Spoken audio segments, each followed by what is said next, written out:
So some interesting details on Nintendo's 2025 plans have seemingly leaked online, and we are specifically talking about just how they will continue to support the existing family of Switch systems past the launch of their successor console. And this information comes to us from somebody extremely reliable in my opinion, and you are probably familiar with their name. It is PH Brazil. This person most recently and notably was right about the claim that Nintendo had multiple presentations originally scheduled in September and they were being moved up till the end of August. And they were specifically talking about direct and game presentations when, if you look at a calendar and history, why would you predict Nintendo to hold a direct in August as opposed to September, when September is the staple month? And of course, we not only saw the combined presentation of an indie world and a partner showcase in the same event at the very end of August, we even had a museum direct that nobody saw coming a week or so ahead of that. So yes, indeed, multiple presentations did end up hitting in the end of August, and they have been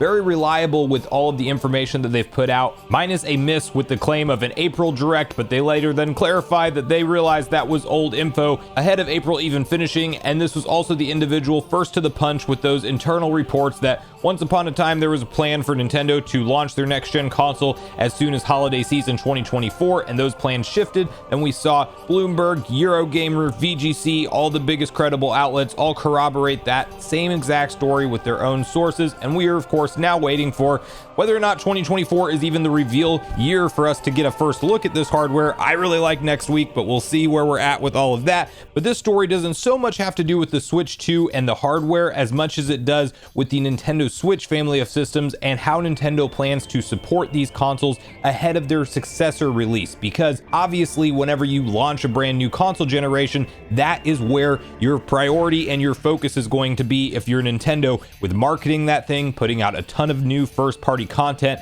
that will drive gamers to go pick it up as soon as possible. But there will no doubt be a transition period where a lot of people are not going to be able to buy that console day one. They will have to maybe save for it, get it towards the end of 2025 if it launches in early 2025. And we know years and years to come, people gradually upgrade and get the newest piece of hardware. Not everybody is an enthusiast that goes and grabs it day one. So what will you have to play on your current family of Switch systems if you are somebody who is not an early adopter? And it seems like we have leaks for a lot of different games, some titles named specifically, other titles kind of hinted at what system they're from, with I think some fairly good guesses on what they could be that I've seen online and that I personally align with the opinion on. So we're going to get on the same page with all of this. Before we do, make sure you like, subscribe, and turn on your bell notification to join Sunbro Nation if you're new here. And we have to first start off by hopping over to our gaming leaks and rumors, where they do have a detailed write-up on PH Brazil's direct video that he posted, which I will also have linked in the description down below. Again, respected gaming journalist over in Brazil, has been in the industry for years and years, goes to all of the major gaming events, has a lot of contacts in the industry,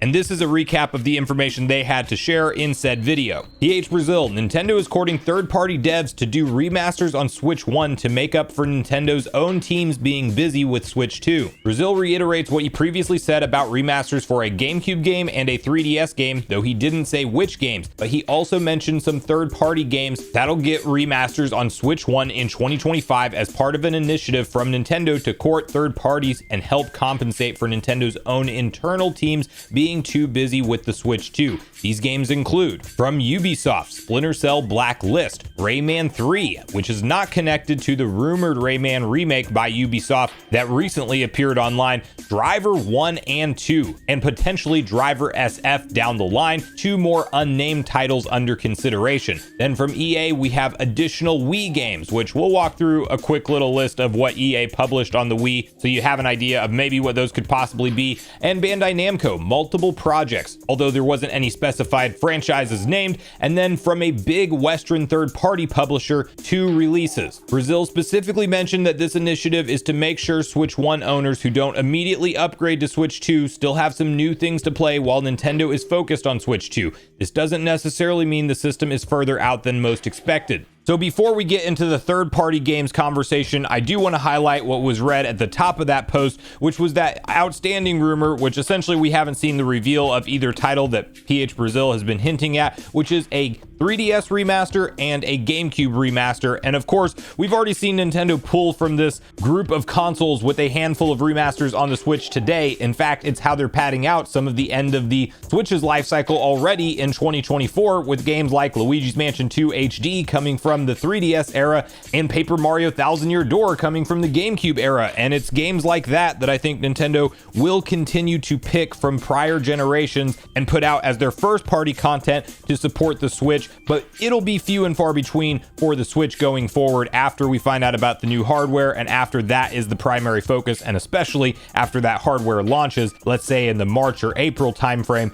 Switch owners are accustomed to essentially almost one piece of first-party software to look forward to from Nintendo per calendar month, and that will obviously not be possible for the current family of Switch systems if Nintendo is publishing first-party titles for their next-gen hardware. And while there's a select couple games that will likely be kind of considered cross-generational, where they're released on the Switch and they might get a Switch 2 version if they have a day-and-date version ready to go for that, I think Metroid Prime 4 is the only one that's kind of in that conversation from a first party perspective. In my opinion, you know that Nintendo doesn't realistically do a lot in the way of releasing games across multiple generations when they move forward to their next thing. Like the next 3D AAA Mario is not going to be released on the Switch 1. It will absolutely be a game that is only possible with the power of the Switch 2, and Nintendo, more than even Sony and Microsoft, in my opinion, does believe in generations and does start to support their next hardware with their brand new big first party projects, and they rely on those simple ports and remasters towards the end of the life cycle of their previous hardware, and that's where the help of third-party devs will come into play. But what could this mystery 3DS and GameCube game be? Well, I didn't do a dedicated video on this channel about Sakurai's final goodbye video that he posted on YouTube, but there was some really cool pieces of information that we learned from that video, such as the fact that Sakurai actually filmed all of that content in a brief period of time, like essentially back to back, and released it over the course of a couple years. He hired a team to do the editing, but he was done filming everything he put out over a couple years within the span of weeks, which is just crazy to think about, but that's the kind of work ethic that Sakurai has, and it honestly matches his personality. Well, he was teasing a couple times, and almost stretched out over the course of his videos, like we thought those were spaced out, but he continued to reference how he hopes somebody will remaster Kid Icarus Uprising from the 3DS for current Nintendo hardware, kind of looking directly into the camera. And it seemed like with him bringing it up a couple times that it was something of like a reminding Nintendo, if you're watching this video, hey, that is a game that we need to grab. But now that we know that everything was filmed essentially back to back, it seems like he very much could have well been aware that that is indeed a project and will be headed to the Nintendo Switch family of systems. And whenever we talk about what game he may have been working on for his next project, while it's probably Smash Bros, it could also be a brand new iteration in the Kid Icarus franchise, and maybe he wants to put out or make sure that Kid Icarus Uprising gets a release before the release of something like a brand new from the ground up Kid Icarus experience. That's all speculation, but it does fit the bill for a likely 3DS remaster that PH Brazil could be referencing in this post. When it comes to GameCube remasters, there's a few that we are missing to this day. Wind Waker and Twilight Princess, I want to have them in that conversation, but they've technically already been remastered as Wii U titles, and I do think Nintendo will bring them over at some point in time. I don't think that it's necessarily the GameCube remaster that PH Brazil is hinting at. I think a more likely title choice would be F-Zero GX, as we've had long-standing rumors that that game would be making it over in some way, shape, or form. We've seen a ton of love for the F-Zero franchise recently. In fact, not only is 99 a fresh release on the Nintendo Switch with the online component of having 99 players at the same time and all of that, but every single F-Zero game in the franchise, even one that was exclusively released in Japan up to this point in time, is now playable